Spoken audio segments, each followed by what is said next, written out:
Supérettes, épiceries, marchés et autres magasins, les Français plébiscitent les commerces de proximité pour faire leurs courses. Des commerces synonymes de services, de conseils et d'expertise. Ensemble, ces formats trustent 26% du marché et ils ont vu leur activité bondir de 3,4% en 2016 selon l'étude Xerfi Precepta.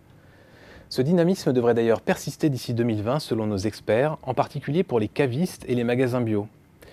Le retour aux valeurs traditionnelles du commerce ne signifie pas pour autant que ces formats restent hermétiques au changement. Bien au contraire, les leaders et startups du web bouleversent l'ordre établi avec leurs innovations de services, comme la livraison express de courses et repas, ou comme les nouvelles intermédiations entre producteurs et consommateurs. Ce qui, on le comprend, encourage les acteurs traditionnels à se réinventer, notamment dans les centres urbains. Dans un tel contexte, le jeu concurrentiel du commerce alimentaire de proximité va connaître un double mouvement, selon l'étude Xerfi Precepta.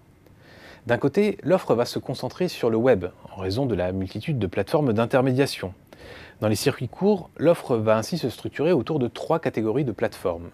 Les plateformes de référencement des exploitations agricoles pratiquant la vente directe, comme Bienvenue à la ferme. Les plateformes marchandes associées à du click and collect, comme La Ruche qui dit oui. Les marketplaces avec livraison à domicile, comme Vigneron indépendant pour le vin.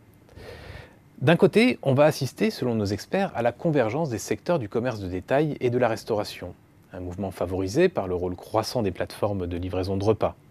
C'est ainsi que Franprix n'a pas hésité à s'allier à Allo Resto.